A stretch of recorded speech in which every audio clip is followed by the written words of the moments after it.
TSPSC group 1లో భాగంగా భారతదేశ చరిత్ర సంస్కృతి అంటే భారతదేశ చరిత్ర సంస్కృతిలో మనకు ప్రిలిమినరీలో భారతదేశ చరిత్ర సంస్కృతి ఉన్నది. తర్వాత అదేవిధంగా రెండో పేపర్లో మెయిన్స్లో భారతదేశ చరిత్ర సంస్కృతి. దీనిలోనే క్రీశకం 1757 నుంచి ప్లాసీ యుద్ధం నుంచి మనకు 1947 భారతదేశానికి స్వాతంత్రం వచ్చేంత వరకున్న చరిత్ర సిలబస్లో చెప్పబడింది కాబట్టి దీనిలో భాగంగా ఈరోజు మనము భారతదేశ చరిత్రలో భాగంగా మౌర్యుల కాలం నాటి పరిస్థితులు ఏ విధంగా మౌర్యుల నుంచి మనకు గ్రూప్ 1లో ప్రశ్నలు వచ్చే అవకాశం ఉన్నది. భారతదేశ చరిత్ర మౌర్యుల కాలంలో మనం ప్రిలిమినరీ ఎగ్జామ్లో ఏ విధంగా ప్రశ్నలు అడగొచ్చానని అనే విషయానికి వస్తే, మొట్టమొదట ఏ గ్రంథం చంద్రగుప్తుడు మౌర్య సింహాసనం అధిష్ఠించినట్లు చెప్పింది. ఈ క్రింది ఏ గ్రంథం చంద్రగుప్తుడు మౌర్య సింహాసనం అధిష్ఠించినట్లు చెప్పింది అని 4 ఆల్టర్నేటివ్స్ ఇస్తారు. 4 ఆల్టర్నేటివ్స్లో దేవి చంద్రగుప్తం, ముద్రా రాక్షసము, తర్వాత ఇంకా 2 వేరే గ్రంథాలు ఇస్తారు. దానికి ఇచ్చినప్పుడు మనకు దీనికి ఆన్సర్ వచ్చేసి దేవి చంద్రగుప్తము. విశాఖ దత్తుడు రచించిన దేవి చంద్రగుప్తము మనకు చంద్రగుప్తుడు మౌర్య సింహాసనం అధిష్ఠించినట్టు మనకు తెలియజేస్తుంది. ఇదొక క్వశ్చన్. రెండో క్వశ్చన్ ఏంటంటే, మానవత్వ ప్రతిపాదన మీద అశోకుడు ఏ దినమున అందరు ఖైదీలను విడుదల చేశాడు? మానవత్వ ప్రతిపాదన మీద అశోకుడు ఏ దినమున అందరు ఖైదీలను విడుదల చేశాడు అనేది ప్రశ్న అయితే, అది ఆయన ఆన్సర్ వచ్చేసి ఆయన పట్టాభిషేకం రోజున ఆయన ఈ ఖైదీలందరినీ విడుదల చేశాడు. ఇదొక ఇంపార్టెంట్ క్వశ్చన్. మూడోది, మౌర్యుల కాలం నాటి వెండి నాణ్యాలను ఏమని అంటారు? మౌర్యుల కాలం నాటి వెండి నాణ్యాలను ఏమంటారంటే పనాని అంటారు. అక్కడ 4 ఆల్టర్నేటివ్స్ ఇస్తారు. దాంట్లో మౌర్యుల కాలం నాటి వెండి నాణ్యాలను ఏమంటారంటే పనాని అంటారు. ఇదొకటి. తర్వాత ఇంకొక ముఖ్యమైన ప్రశ్న ఏంటంటే, శిష్యుల మస్తిష్కంలో ధార్మిక చింతనను ప్రేరేపించడం గురువుల ధర్మంగా అశోకుడు తెలిపిన శిలాశాసనము ఎక్కడ దొరికింది అనేది ప్రశ్న. ఈ ప్రశ్నకు 4 ఆల్టర్నేటివ్స్ ఇస్తారు. దానిలో ఎర్రగుడి, రాజుల మందగిరి, తర్వాత అదేవిధంగా ఇంకా 2 ప్లేసెస్ ఇస్తారు. ఆ విధంగా వచ్చినప్పుడు మనకు దీనికి ఎర్రగుడి శాసనం తెలియజేస్తుంది. అశోకుడు ఈ విధంగా ధార్మిక చింతనను ప్రేరేపించవలసిందిగా గురువులకు అశోకుడు ఈ విధంగా తెలియజేసినట్టు మనకు ఎర్రగుడి శాసనం ద్వారా మనకు తెలుస్తుంది. దీనికి ఆన్సర్ వచ్చేసి ఎర్రగుడి శాసనము. తర్వాత 5వ క్వశ్చన్ వచ్చేసి, ధర్మ మహామాతృలను ప్రస్తావించిన అశోకుడి శాసనం ఏది? ధర్మ మహామాతృలను ప్రస్తావించిన అశోకుడి శాసనం ఏదంటే 5వ శిలాశాసనం. ధర్మ మహామాతృలు ఎవరంటే, అశోకుడు కళింగ యుద్ధం తర్వాత ఇక ముందు నేను యుద్ధాలు చేయను, ఎప్పుడు శాంతిగా ఉంటానని చెప్పేసి ఆయన అన్నప్పుడు తన ధర్మ విధానాన్ని ప్రవేశపెట్టాడు. తన ధర్మ విధానాన్ని ప్రచారం చేయడం కొరకు ధర్మ మహామాతృలు అనే కొంతమంది ఉద్యోగులను నియమించాడు. మరి ఈ ధర్మ మహామాతృలు వీళ్ళు వెళ్ళి ధర్మ ప్రచారం చేయాల్సిన వాళ్ళు. కాబట్టి ధర్మ మహామాతృలను ప్రస్తావించిన అశోకుడి శాసనం ఏది అంటే, ఈ విధంగా కింద ఆల్టర్నేటివ్స్ ఇస్తారు. 1వ శిలాశాసనము, 2వ శిలాశాసనం, 3వ శాసనము, తర్వాత 5వ శిలాశాసనం, ఇట్లా ఆన్సర్స్ ఉంటాయి. మనకు 5వ శిలాశాసనము ధర్మ మహామాతృల గురించి తెలియజేస్తుంది. తర్వాత నెక్స్ట్ క్వశ్చన్ వచ్చేసి, ఉత్తర భారతదేశంలో కరువు వచ్చినప్పుడు చంద్రగుప్త మౌర్యునితో పాటు ఎవరు దక్షిణ దేశానికి వచ్చినట్టు తెలుస్తుంది? దీంట్లో ఎవరు వచ్చారంటే భద్రబాహుడు వచ్చారు. బీహార్లో కరువు వచ్చినప్పుడు ఆయన దక్షిణ భారతదేశంలో ఉన్న శ్రావణ బెల్గోలకు వచ్చి 12 సంవత్సరాలు ఈ విధంగా ఇక్కడ గడిపాడు. ఆ విధంగా చంద్రగుప్త మౌర్యుడు కూడా తన చివరి రోజుల్లో జైన మతాన్ని పుచ్చుకొని శ్రావణ బెల్గోలకు పోయి శ్రావణ బెల్గోలాలోని జైన మత కేంద్రమైన శ్రావణ బెల్గోలాలోనే తన చివరి రోజులు సల్లేఖన వ్రతం ద్వారా గడిపాడు. ఇదే విషయము మన చంద్రగుప్త మౌర్యునితో పాటు దక్షిణానికి ఎవరు వచ్చిందంటే భద్రబాహుడు వచ్చాడు. భద్రబాహుడు ఒక జైన మత గురువు. దీనికి ఆన్సర్ భద్రబాహు, స్థూలభద్ర, ఇట్లా ఆన్సర్స్ ఉంటాయి. భద్రబాహుడు అనేవాడు ఆన్సర్ వస్తుంది. అశోకుడు మత ప్రచారానికి భారతదేశానికి వెలుపల పంపింది ముఖ్యంగా ఏ దేశానికి? అశోకుడు మత ప్రచారం బౌద్ధ మత ప్రచారం కొరకు అనేక మందిని ప్రచారకులను వివిధ దేశాలు పంపించాడు. మరి ఆ విధంగా పంపించినప్పుడు అశోకుడు మత ప్రచారానికి భారతదేశానికి వెలుపలగా ఏ దేశానికి పంపించాడనేది ప్రశ్న. అంటే ఇక్కడ ఆల్టర్నేటివ్స్ శ్రీలంక, బర్మా, తర్వాత అదేవిధంగా మిగతా దేశాల పేర్లు మిగతా దేశాల పేర్లు ఇస్తారు. ఇక్కడ కరెక్ట్ ఆన్సర్ ఏంటంటే ఆయన బౌద్ధ మత ప్రచారం కొరకు ఆయన శ్రీలంకకు కొంతమంది ప్రచారకులను పంపడం అనేది ఆన్సర్. అమిత్ర గాథ లేక శత్రువులను నాశనం చేసిన వాడు అని పిలువబడింది ఎవరు? అమిత్ర గాథ లేక శత్రువులను నాశనం చేసినవాడని పిలువబడింది ఎవరు? ఎవరు పిలువబడ్డారంటే ఈ బిందుసారుడు పిలువబడ్డాడు. అశోకుని తండ్రి అయిన బిందుసారుడు ఆ విధంగా ఆ పేరుతో పిలువబడ్డాడు. తర్వాత నెక్స్ట్, అశోకుని ధమ్మ విధానంలో కీలకమైన అంశం ఏది? అశోకుని ధమ్మ విధానంలో చాలా అంశాలు ఉన్నాయని చెప్పేసి దాంట్లో కీలకమైన అంశం ఏది? ఈ కింది వాళ్ళలో అశోకుని ధర్మ విధానంలో కీలకమైన అంశం ఏది అనేది ప్రశ్న వచ్చినప్పుడు మనకు దానికి ఆన్సర్ వచ్చేసి దయ అనేది ప్రధానమైన అంశం. అశోకుని ధర్మ విధానంలో దయ అనేది ప్రధానమైన విషయం. చంద్రగుప్తుడు తన చివరి రోజుల్లో ఎక్కడ గడిపాడు అనేది గడిపిన చోటు ఏది అంటే అది శ్రావణ బెల్గోళ. చంద్రగుప్తుడు తన చివరి రోజుల్లో తను వృద్ధుడైన తర్వాత కర్ణాటకలోని శ్రావణ బెల్గోళకు ప్రముఖ జైన కేంద్రమైన శ్రావణ బెల్గోళకు వలసపోయి అక్కడే జైన మతం తీసుకొని అక్కడ సల్లేఖన వ్రతం చేస్తూ ఆమరణోపవాసం చేస్తూ అక్కడే మరణించాడు, నిర్యాణం చెందాడు. ఈ విధంగా చంద్రగుప్తుడు తన చివరి రోజులు గడిపిన చోటు ఏదంటే శ్రావణ బెల్గోళ అనేది దాని ఆన్సర్. తర్వాత అశోకుని ప్రియదర్శి, నెక్స్ట్ క్వశ్చన్ వచ్చేసి అశోకుని ప్రియదర్శి అశోకరాజు అని పేర్కొన్న మైనర్ శిలాశాసనం ఎక్కడ దొరికింది అనేది ప్రశ్న. ఎక్కడ దొరికిందంటే గుజ్జరా అనే ప్రాంతంలో దొరికింది ఈ మైనర్ శిలాశాసనం. తర్వాత చివరి ప్రశ్న వచ్చేసి ఏ ప్రాంతంలో అశోకుని ప్రధానమైన ప్రభుత్వ శిలాశాసనాలు ఏర్పాటయ్యాయి? ఏ ప్రాంతంలో అశోకుని ప్రధానమైన ప్రభుత్వ శిలాశాసనాలు ఏర్పాటయ్యాయంటే ఎక్కడ ఏర్పాటయ్యాయంటే గిర్నార్లో ఏర్పాటయ్యాయి. ఈ విధంగా మనకు గ్రూప్ 1 ప్రిలిమినరీలో ఒక మోడల్గా కొన్ని ప్రశ్నలు నేను చెప్పడం జరిగింది. ఈ విధంగా మనం ప్రిపేర్ అయితే అంటే ఇలాంటి మోడల్ క్వశ్చన్స్ అంటే మొత్తం మ్యాటర్ నుంచి వాళ్ళ దగ్గర ఉన్న మొత్తం మ్యాటర్ నుంచి మనం కొన్ని క్వశ్చన్స్ మనం ఓన్గా ఇంకా కొన్ని క్వశ్చన్స్ ప్రిపేర్ చేసుకొని చదివినట్లయితే మనం విజయం సాధించడానికి అవకాశం ఉంటుంది. తర్వాత ఇప్పుడు ప్రిలిమినరీ కాకుండా ప్రిలిమినరీలో ఇంకొక విషయం కూడా అభ్యర్థులు గమనించాలి. గతంలో వివిధ పరీక్షల్లో అడిగిన ప్రశ్నలు కూడా మళ్ళీ రిపీట్ అవుతుంటాయి. కాబట్టి దాన్ని కూడా దృష్టిలో పెట్టుకోండి. ఇదివరకు ఓల్డ్ పేపర్స్ తీసుకోండి. ఇదివరకు వివిధ ప్రశ్నలు అడిగిన ప్రశ్నలు రిపీట్ అవుతాయి కాబట్టి అభ్యర్థులు గమనించాలని మనవి. తర్వాత మనకు మెయిన్స్లో ప్రశ్నలు ఏ విధంగా వచ్చే అవకాశం ఉంది? మౌర్యుల కాలంలో మెయిన్స్ ప్రశ్నలు ఏ విధంగా వచ్చే ఉందంటే మౌర్యుల కాలంలోని ఆర్థిక, సామాజిక, సాంస్కృతిక పరిస్థితులను వివరించుము అనే ప్రశ్న రావచ్చు. ఇది ఓవరాల్గా మౌర్యుల కాలంలో ఓవరాల్గా సిలబస్ కవర్ అవుతుంది దీని నుంచి. తర్వాత మరొక ప్రశ్న ఉంటుంది, అదేంటంటే అశోకుని ధమ్మ విధానం గురించి మనకి ఏ విధంగానైనా ప్రశ్న వచ్చే అవకాశం ఉంది.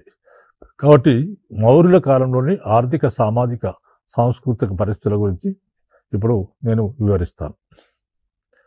ముఖ్యంగా మౌర్య సామ్రాజ్య స్థాపనతో భారతదేశ చరిత్రలో ఒక ముఖ్య ఘట్టం ప్రారంభమైంది. తర్వాత మౌర్యులు దేశ సమైక్యాన్ని సాధించి విశ్వమానవ శాంతి, సౌభ్రాతృత్వాల కోసం పాటుపడ్డారు. వీరి కాలంలో దేశం అన్ని రంగాల్లో అభివృద్ధిని సాధించింది అనేది మన ఇంట్రడక్షన్లో మనం చెప్పాల్సి ఉంటుంది. ఇంట్రడక్షన్ అయిపోయిన తర్వాత మనము మిగతా మ్యాటర్లోకి వెళ్ళాలి. తర్వాత ఈ కాలంలో ఏంటంటే ప్రజల యొక్క ముఖ్య వృత్తి ఏంటంటే వ్యవసాయము. అంటే రాజ్యానికి ప్రధానమైన ఆదాయం కూడా వ్యవసాయ భూమి శిస్తు ద్వారా వచ్చేదే రాజ్యానికి ప్రధానమైన ఆదాయము. తర్వాత రాజులు ఈనాటి పాలకులు వ్యవసాయ పొలాలకు నీటిపారుదల సౌకర్యాలు కల్పించి వ్యవసాయాన్ని అభివృద్ధి చేశారు. అనేకమైన నూతన వ్యవసాయ వ్యవసాయ భూములు వెలుగులోకి వచ్చాయి. ఆ కాలంలో ఉన్న అడవులను నరికించి నూతన వ్యవసాయ భూములను వెలుగులోకి తీసుకొచ్చారు.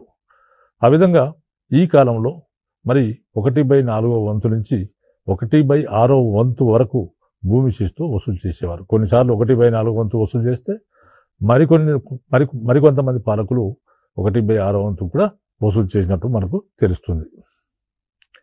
అయితే ఈ కాలంలో మనకు వ్యవసాయమే కాకుండా ఈ కాలంలో యుద్ధ పరికరాలు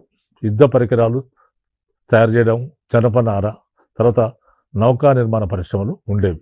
అంటే ఈ కాలంలో యుద్ధ పరికరాల పరిశ్రమ, జనపనార పరిశ్రమ, నౌకా నిర్మాణ పరిశ్రమలు మొదలైన పరిశ్రమలు ఉండేవి. ఈ పరిశ్రమల ద్వారా కూడా రాజ్యానికి ఆదాయము వచ్చేది. తర్వాత వంగ, మధుర, అపరాంత, కాశీ, వత్స ప్రాంతాలు ఇవన్నీ కూడా ఈ ప్రాంతాలు వంగ, మధుర, అపరాంత, కాశీ, వత్స ప్రాంతాలు వస్త్ర పరిశ్రమ కేంద్రాలుగా ఉండేవి. ఇవన్నీ ఉండేవి. ఈ కాలంలో రకరకాల ధాన్యాలు, పప్పు దినుసులు, రకరకాల ధాన్యాలు వ్యవసాయంలో పండుతుండేవి. తర్వాత దేశీయ వాణిజ్యం ఈ కాలంలో బ్రహ్మాండంగా సాగింది. దేశీయ వాణిజ్యానికి ఏ విధంగా దేశీయ వాణిజ్యం విరివిగా సాగిందంటే శ్రేణి వ్యవస్థ ద్వారా, అంటే ఒక్కొక్క వృత్తి చేసేవాళ్ళు ఒక శ్రేణిగా ఏర్పడి వాళ్ళు వర్తక వ్యాపారాలు చేశారు. అంటే స్వదేశీ వాణిజ్యమైనప్పటికీ విదేశీ వాణిజ్యమైనప్పటికీ శ్రేణి వ్యవస్థ ద్వారా ఈ యొక్క వర్తక వాణిజ్యం జరుగుతుండేది. అంటే ఒక వృత్తి చేసేవారందరూ, బట్టలు నేసేవారందరూ ఒక వృత్తి, వాళ్ళు ఒక శ్రేణిగా ఏర్పడేవారు. ఆ విధంగా శ్రేణిగా ఏర్పడి దానికి ఒక అధ్యక్షుడు ఉండేవారు. ఆ శ్రేణికి అధ్యక్షుడిని ఏమంటారంటే శ్రేష్ఠి అని అంటారు. ఈ శ్రేణులు బ్యాంకుల వల్ల కూడా పనిచేసేవారు రోజుల్లో. అంటే వివిధ ఈ శ్రేణుల్లో ఉన్న సభ్యులందరూ కూడా కొంత డబ్బు అక్కడ శ్రేణికి ఇచ్చేవారు, శ్రేణి ఖర్చుల కోసం ఇచ్చేవారు. కొన్నిసార్లు వడ్డీకి కూడా వీళ్ళు శ్రేణి సభ్యులు ఇతరులు కూడా వడ్డీకి కూడా వాళ్ళకు ఇచ్చేవారు. ఈ విధంగా అవి బ్యాంకు లెక్క పనిచేసి వాళ్ళ వడ్డీకి శ్రేణి కొంచెం వడ్డీ ఉంచుకొని మిగతాదంతా కూడా వీళ్ళకు తిరిగి ఇస్తుండేది. ఈ శ్రేణి వ్యవస్థ ద్వారా స్వదేశీ వ్యాపారమైన విదేశీ వ్యాపారమైన విరివిగా సాగింది. విదేశీ వాణిజ్యమైన విరివిగా సాగింది. తర్వాత ఉత్తర భారతదేశం నుండి దక్షిణ భారతదేశానికి గుర్రాలు, ఉన్ని కంబళ్ళు, వస్త్రాలు దిగుమతి అయ్యేవి. ఉత్తర భారతదేశం నుండి దక్షిణ భారతదేశానికి గుర్రాలు, ఉన్ని కంబళ్ళు, వస్త్రాలు మొదలైనవి దిగుమతి అయ్యేవి.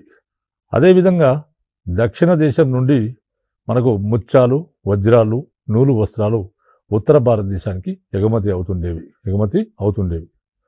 అయితే ఈ కాలంలో మనకు 18 రకాల చేతి వృత్తుల వారు ఉన్నారు.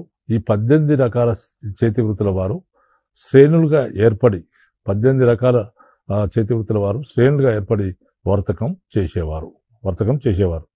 తర్వాత విదేశీ వాణిజ్యం కూడా బ్రహ్మాండంగా సాగేది. విదేశీ వాణిజ్యానికి ముఖ్య రేవులుగా బరుకచ్చం అంటే బ్రోచ్, అంటే పశ్చిమ అంటే అరేబియా సముద్రం తీరంలో గుజరాత్లో ఉన్న బరుకచ్చం అని అంటారు. ఈ బరుకచ్చము, సోపారా అనేవి ఇవి పశ్చిమ తీరంలో ఉన్న ఓడరేవులు. తర్వాత తూర్పు తీరంలో బంగాళాఖాతం తీరంలో తామ్రలిప్తి అనే ఓడరేవు ఉండేది. ఈ విధంగా విదేశీ వాణిజ్యం ఈ ఓడల ద్వారా సరుకులు దిగుమతులు వివిధ దేశాలకు దిగుమతి చేయడము జరుగుతుండేది. ఆ విధంగా పడవలను ఉపయోగించేవారు. తర్వాత వీళ్ళ యొక్క వ్యాపారం ఎవరితో జరిగేదంటే, ఏ దేశాలతో జరిగేదంటే పశ్చిమాసియా రాజ్యాలతోని వాణిజ్యం బ్రహ్మాండంగా సాగుతుండేది. తర్వాత గనులు, నౌకా కేంద్రాలు, అంటే ఇవే కాకుండా, అంటే ఈ వర్తక వ్యాపారాలే కాకుండా ఇతర పన్నులు కూడా వసూలు చేసేవారు. ఇతర పన్నులు ఏ విధంగా ఇతర పన్నులు వచ్చేవంటే గనులున్నాయి, ప్రభుత్వ గనులున్నాయి. తర్వాత వివిధ లోహ రకాల గనులు, తర్వాత నౌకా కేంద్రాలు ఉండేవి. ముత్యాల సరఫరాలంటే ముత్యాలు తయారు చేసే పరిశ్రమ, తర్వాత ఉప్పు పరిశ్రమ, పిండాకర సేనాబట్టు అనే వృత్తులు చేసేవారు చెల్లించే పనులు. తర్వాత వివిధ సుంకాలు, వర్తక సుంకాలు, మొదలైన వాటి ద్వారా కూడా ప్రభుత్వానికి ఆదాయం ఈ కాలంలో వచ్చేది. ఇది మనకు ఆర్థిక పరిస్థితులు. ఆర్థిక పరిస్థితుల్లో మనకు వ్యవసాయం చెప్పుకున్నాం, తర్వాత ఆనాటి ఇతర పనులు చెప్పుకున్నాం, తర్వాత అదేవిధంగా పరిశ్రమ గురించి చెప్పాము, తర్వాత స్వదేశీ వాణిజ్యం, విదేశీ వాణిజ్యం, ఇదంతా కూడా ఆర్థిక పరిస్థితుల కిందకి మనం రాయాల్సి ఉంటుంది.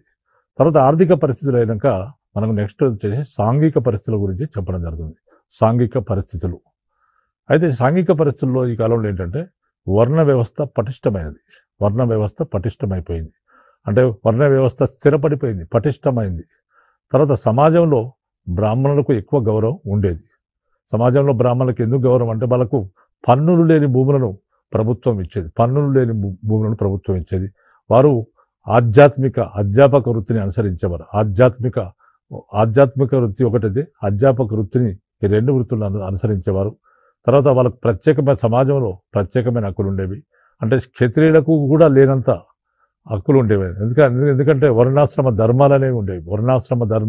వర్ణాలు 4 మొత్తం 4 వర్ణాలు ఉంటాయి. ఈ 4 వర్ణాల్లో బ్రాహ్మణులు, క్షత్రియులు, వైశ్యులు, శూద్రులు.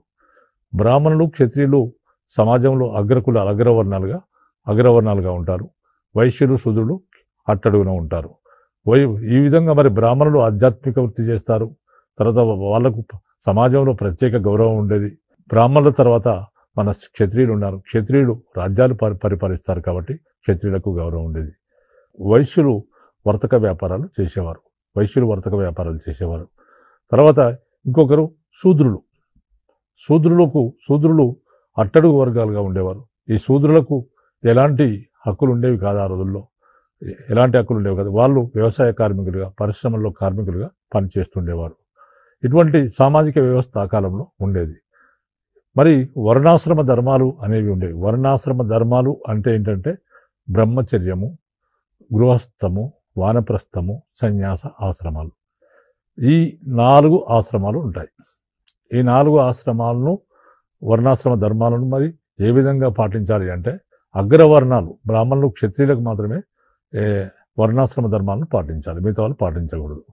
ఈ విధంగా మరి వర్ణాశ్రమ ధర్మాలను రక్షించాల్సిన బాధ్యత ఎవరిది అంటే రాజుది. ఈ విధంగా వర్ణాశ్రమ ధర్మాల్లో మనకు ఒక పిల్లవాడు పుట్టిన తర్వాత 4 సంవత్సరాలకు 5 సంవత్సరాలకు ఉపనయనం తర్వాత విద్యాభ్యాసానికి వెళ్తాడు. ఆ కాలాన్ని ఏమంటారంటే బ్రహ్మచర్యము అని అంటాడు. ఆ పిల్లవాడు విద్యను పూర్తి చేసుకొని తన ఇంటికి తిరిగి వచ్చినప్పుడు గురువు ఆశ్రమానికి వెళ్ళి విద్య నేర్చుకుంటాడు. గురువు విద్య కంప్లీట్ అయిన తర్వాత ఇంటికి వస్తాడు. ఇంటికి వచ్చిన తర్వాత పెళ్లి చేస్తారు. అప్పటితో బ్రహ్మచర్య ఆశ్రమం పోయి గృహస్థాశ్రమంలోకి వెళ్తాడు. గృహస్థాశ్రమంలో చాలా కాలం ఉన్న తర్వాత వానప్రస్థ ఆశ్రమం అంటే మిడిల్ ఏజ్కి వచ్చినప్పుడు వానప్రస్థ ఆశ్రమంలోకి వెళ్తాడు. అంటే ప్రిపేర్ అవుతాడు. ఇక ఇంటి నుంచి బయటకు వెళ్ళడానికి ప్రిపేర్ కావడం వానప్రస్థ ఆశ్రమం. వానప్రస్థ ఆశ్రమం తర్వాత సన్యాసాశ్రమం చివరిది. సన్యాసం తీసుకొని అడవులకు పోయి ప్రశాంతమైన జీవితం గడుపుతూ మోక్షం కోసం మెడిటేషన్, ధ్యానం చేయడం, ఆ విధంగా ఈ సన్యాసాశ్రమంలో చేస్తారు. కాబట్టి సన్యాసాశ్రమంలో ఈ విధంగా గడుపుతారు.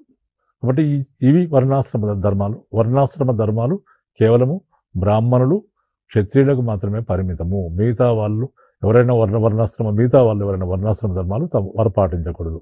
పాటించకుండా చూడాల్సిన బాధ్యత ఎవరిదంటే రాజుది. ఇటువంటి పద్ధతులు ఈ కాలంలో ఉండేవి. తర్వాత వ్యవసాయము, వాణిజ్యాలను వైశ్య శూద్ర కులాల వారు నిర్వహించేవారు. వ్యవసాయం చేయడం, వాణిజ్యాన్నేమో వైశ్యులు చేస్తే వ్యవసాయాన్ని శూద్రులు నిర్వహించేవారు. తర్వాత వర్ణాశ్రమ ధర్మాలను అగ్రవర్ణాలు మాత్రం వారే పాటించాలి. అయితే ఇక్కడ ఏంటంటే సన్యాసాశ్రమాన్ని ఎక్కువ మంది స్వీకరించేవారు. ఈ కాలంలో సన్యాసాశ్రమాన్ని ఎక్కువ మంది స్వీకరించి సన్యాసిగా పోయి ప్రశాంత జీవితం గడుపుతుండేవారు. తర్వాత ఈ కాలం నాటి ముఖ్య లక్షణం ఏంటంటే ఉమ్మడి కుటుంబ వ్యవస్థ ఉండేది. అందరు కలిసి ఉమ్మడి కుటుంబ వ్యవస్థ ఈ కాలం నాటి ముఖ్య అంశం. స్త్రీల పరిస్థితి ఏ విధంగా ఉందంటే ఈ కాలం నాటి స్త్రీలకు స్వాతంత్రం చాలా వరకు తగ్గిపోయింది. స్త్రీలకు స్వాతంత్రం చాలా వరకు తగ్గింది. తర్వాత బౌద్ధ మతంలో స్త్రీలు విద్యావంతులై భిక్షావృత్తి అవలంబించేవారు. బౌద్ధ మతంలో స్త్రీలకు గౌరవం ఉండేది. కానీ బయట స్త్రీలకు స్వాతంత్రం చాలా వరకు తగ్గింది. బౌద్ధ మతంలో మాత్రం స్త్రీలు చదువుకోవచ్చు, స్త్రీలు విద్యావంతులై భిక్షావృత్తి, బౌద్ధ మతంలో భిక్షావృత్తి అవలంబించేవారు. తర్వాత వివాహితలకు మత అంటే చదువుకున్న ఆడవాళ్ళకి మత గ్రంథాలు చదివే హక్కు లేదు. కాకపోతే తాను తన భర్తతో కలిసి సాంఘిక కార్యక్రమాలలో, మత ఉత్సవాలలో, సాంఘిక కార్యక్రమాల్లో తన భర్తతో కలిసి ఆమెకు పాల్గొనే హక్కు మాత్రం ఉండేది. తర్వాత ఈ కాలంలో బహుభార్యాత్వం బాగా పెరిగిపోయింది. అంటే ఒక పురుషుడు ఒక స్త్రీ కంటే ఎక్కువ మంది పెళ్లి చేసుకోవడం బహుభార్యాత్వం. ఈ విధంగా బహుభార్యాత్వం బాగా పెరిగిపోయింది. తర్వాత కన్యలను కొనడము, అమ్మడం ఆచారం అయిపోయింది. కన్యలను అంటే అమ్మాయిలను కొనడం, అమ్మడం ఆచారమైంది. కొన్నిసార్లు ప్రభుత్వమే ఆడపిల్లలు తల్లిదండ్రుల దగ్గర ఈ కన్యలను కొని రాజుకు అంగరక్షకులుగా నియమించేది. తర్వాత సతీసాగమనం అమల్లో ఉండేది. ఈ కాలంలో సతీసాగమనం అమల్లో ఉండేది. తర్వాత స్త్రీ గౌరవానికే గాని స్వాతంత్రానికి అర్హురాలు కాదు అని చెప్పబడింది. స్త్రీ గౌరవానికే కాదు కానీ స్వాతంత్రానికి అర్హురాలు కాదు అంటూ ఎవరు మను సంహిత ఆంక్షలు విధించింది. స్త్రీ గౌరవానికే గాని స్వాతంత్రానికి అర్హురాలు కాదని అంటూ మను సంహిత విధించింది. తర్వాత ఈ కాలంలో వేశ్యావాటికలు ఉండేవి. తర్వాత రకరకాల బానిసలు ఉండేవారు. అంటే ఒకసారి ఒకడు అప్పు తీర్చలేనప్పుడు వాడు బానిసగా మారతాడు. ఎవరికైతే అప్పిస్తారో వాళ్ళకి బానిసగా మారతాడు. బానిస కొడుకు బానిస అవుతాడు. అదేవిధంగా యుద్ధ ఖైదీలు బానిసలుగా ఉండేవారు. రకరకాల బానిసలు ఆ కాలంలో ఉండేవారు. మెగస్తనీస్ తను రచించిన ఇండికా గ్రంథంలో బానిస వ్యవస్థ గురించి ఆయన చెప్పడం జరిగింది. మెగస్తనీస్ అనేవాడు చంద్రగుప్త మౌర్యుని ఆస్థానానికి వచ్చాడు. చంద్రగుప్త మౌర్యుడు మౌర్య సామ్రాజ్యాన్ని స్థాపించినప్పుడు చంద్రగుప్త మౌర్యుడు ఉత్తర వాయువ్య సరిహద్దులో ఆయన సెల్యూకస్ నెకటేర్ను చంద్రగుప్త మౌర్యుడు ఓడించడం జరిగింది. ఆ విధంగా గ్రీకు సైన్యాధిపతి సెల్యూకస్ నెకటేర్ను ఓడించి ఉత్తర వాయువ్య భారతాన్ని ఆక్రమించినప్పుడు సెల్యూకస్ నెకటేర్ ఓడిపోయి చంద్రగుప్త మౌర్యునికి తన కుమార్తెను ఇచ్చి వివాహం చేసి తన గ్రీకు రాయబారిగా మెగస్తనీస్ను చంద్రగుప్త మౌర్యుని ఆస్థానానికి పంపడం జరిగింది. ఆ విధంగా మెగస్తనీస్ తాను విన్నది చూసిందంతా కూడా, ఆ కాలంలో జరిగిన సంఘటనలంతా కూడా ఆయనే తన ఇండికా గ్రంథంలో పొందుపరచడం జరిగింది. ఈ విధంగా మెగస్తనీస్ ద్వారా మనకు అనేక విషయాలు మౌర్యుల గురించి మనకు తెలుస్తున్నాయి. హేనజ అని పిలిచే ఒక కులభ్రష్టులు ఉండేవారు. హేనజ అని పిలిచే కులభ్రష్టులు ఈ కాలంలో ఉండేవారు. వారు అపరిశుద్ధమైన వృత్తులను చేపడుతూ గ్రామ బహి ప్రదేశాల్లో ఉండేవారు. ఈ విధంగా గ్రామ బహి ప్రదేశాల్లో ఉంటూ అంటరాని వారుగా ఉండేవారు. వీళ్ళని ఏమనేవారంటే హేనజ అని పిలిచేవారు. తర్వాత ఈ కాలంలో జైన బౌద్ధ మతాలు ఈ కాలంలో బహుళ వ్యాప్తిలో ఉండేవి. జైన బౌద్ధ మతాలు మంచి వ్యాప్తిలో ఉండేవి. ఈ కాలంలో పాలకులు, వృత్తి పనివారు, వర్తకులు అందరూ కూడా జైన బౌద్ధ మతాలను అనుసరించారు. ఈనాటి పాలకులు, వృత్తి పనివారు, వర్తకులు ఈ మతాలను బౌద్ధ జైన మతాలను అనుసరించేవారు. అశోకుడు కళింగ యుద్ధం తర్వాత తాను ఇక ముందు యుద్ధాలు చేయను, ధర్మాన్ని ప్రచారం చేస్తానని చెప్పడం జరిగింది. ఆ విధంగా ఉపగుప్తుడనే బౌద్ధాచార్యుని దగ్గర అశోకుడు బౌద్ధ మతాన్ని పుచ్చుకోవడం జరిగింది. బౌద్ధ మతాన్ని పుచ్చుకొని బౌద్ధ మతాన్ని విశేషంగా వ్యాపింపజేశాడు. ఆయనే 3వ బౌద్ధ సంగీతిని తన రాజధాని పాటలీపుత్రంలో జరిపించాడు. ఆ విధంగా బౌద్ధ సంగీతిని జరిపించి బౌద్ధ ధర్మాన్ని ప్రచారం చేశాడు. తన ధర్మ విధానాన్ని ప్రచారం చేశాడు. అశోకుని కాలంలో బౌద్ధ మతం అనేది భారతదేశానికి మొత్తానికి విస్తరించింది. అశోకుని కాలంలో బౌద్ధ మతం భారతదేశానికి మొత్తానికి కూడా విస్తరించింది. అయినప్పటికీ బౌద్ధ మతం ఈ విధంగా విస్తరించినప్పటికీ కూడా హిందూ మతము అంతరించలేదు. హిందూ మతం పూర్తిగా పోలేదు. హిందూ మతం ఉన్నది. హిందూ యజ్ఞాలు జరుగుతూనే ఉండేవి, యజ్ఞయాగాదులు జరుగుతూనే ఉండేవి. హిందూ మతం కూడా ఉన్నది. తర్వాత అశోకుని అనంతరం ఏమైందంటే హిందూ మతం బాగా విజృంభించింది. హిందూ మతం తన పూర్వపు దశను మళ్ళీ పొందింది. అశోకుని మరణానంతరం హిందూ మతం విజృంభించింది. దీనికి కారణం ఏంటంటే జైన బౌద్ధ మతాల ప్రభావం వల్ల హిందూ మతంలో మార్పులు వచ్చాయి. మళ్ళీ పూర్తి స్థాయికి హిందూ మతం విజృంభించడం జరిగింది. తర్వాత ఈ కాలంలో శైవ వైష్ణవ మతాలు కూడా వ్యాప్తి చెందాయి. శైవ మతము శివుణ్ణి పూజించే వాళ్ళందరూ శైవ మతస్థులు, విష్ణువుని పూజించే వాళ్ళందరూ కూడా వైష్ణవ మతస్థులు. ఆ విధంగా శైవ వైష్ణవ మతాలు కూడా బాగా ఈ కాలంలో వ్యాప్తి చెందాయి. యదునాయకుడైన వాసుదేవ కృష్ణుడి బోధనలు వైష్ణవ మతానికి మూలమైన వాసుదేవ మతంగా రూపొందింది. అంటే కృష్ణుడు యదునాయకుడైన కృష్ణుడు వాసుదేవుడు ఆయన కొన్ని బోధనలు చేశాడు. ఈ బోధనలే వైష్ణవ మతానికి మూలమైన వాసుదేవ మతంగా రూపొందాయి. వాసుదేవ మతం అనేది రూపొందింది. అంటే కృష్ణుడు చేసిన బోధనలు వాసుదేవ మతంగా కొత్త మతంగా రూపుదిద్దుకుంది. ఈ వాసుదేవ మతంగా రూపుదిద్దుకుంది. తర్వాత ఇదే వైష్ణవ మతంగా మారిపోయింది. దాని పేరు వైష్ణవ మతంగా మారిపోయింది. రూపాంతరం చెందింది. తర్వాత ఈ మతానికి మధురా నగరం కేంద్రంగా ఉండేది. ఈ మతానికి మధురా నగరం ఉత్తర భారతదేశంలో ఉన్న మధురా నగరము ఈ వాసుదేవ మతానికి ప్రధాన కేంద్రంగా ఉండేది. వాసుదేవుడు క్రమంగా విష్ణువుకు నామాంతరమైంది. వాసుదేవుడు క్రమంగా విష్ణువుకు నామాంతరంగా మారిపోయాడు. తర్వాత విగ్రహారాధన ప్రజాదరణ పొందింది. తర్వాత దేవతలకు ఉత్సవాలు జరిగేవి. తర్వాత శివుడు, విష్ణువు, ఇంద్రుడు, స్కందుడు, విశాఖ దేవతలు మొదలైన దేవతల విగ్రహాలను ఈ కాలంలో పూజించేవారు. వీళ్ళందరూ కూడా దేవతలకు ఉత్సవాలు జరిపించేవారు. శివుడు, విష్ణువు, ఇంద్రుడు, స్కంద, విశాఖ దేవతల విగ్రహాలను ఈ కాలంలో పూజించేవారు. తర్వాత సామ్రాజ్యంలో ఉన్న గ్రీకుల వంటి విదేశీయులు, గ్రీకులు అంటే ఆ కాలంలో మళ్ళీ సెల్జుకస్ నెగటేరు, ఇడ్నికా తర్వాత అనేక మంది గ్రీకులు అనేక మంది విదేశీయులు మౌర్య సామ్రాజ్యంలో గడిపేవారు. ఈ సామ్రాజ్యంలో ఉన్న గ్రీకుల వంటి విదేశీయులు హిందూ దేవతలైన శివుడు, ఇంద్రుడు, విష్ణువులను తమ దేవతలైన హెరాక్లిస్, జియాస్, డయోనిపస్ ప్రతిరూపాలుగా భావించి అనేక మంది విదేశీయులు హిందూ మతాన్ని స్వీకరించి హిందూ సమాజంలో కలిసిపోయారు. హిందూ మతాన్ని స్వీకరించి ఇక్కడ హిందూ సమాజంలో వారు కలిసిపోయారు. తర్వాత ఈ కాలం నాటి భాషా సారస్వతాలు తీసుకుంటే ఈ కాలంలో ప్రాకృత సంస్కృత భాషల్లో ఈ కాలంలో విశేష కృషి జరిగింది. ప్రాకృత సంస్కృత భాషల్లో ఈ కాలంలో విశేషమైన కృషి జరిగింది. తక్షశిల, వారణాసి విద్యా కేంద్రాలుగా ఉండేవి. తక్షశిల, వారణాసి అనేవి ఈ కాలం నాటి ప్రముఖ విద్యా కేంద్రాలు. రాజనీతి, వ్యాకరణము, వార్త, తర్కము, ఇతిహాసాలు ఈ కాలంలో బోధించేవారు.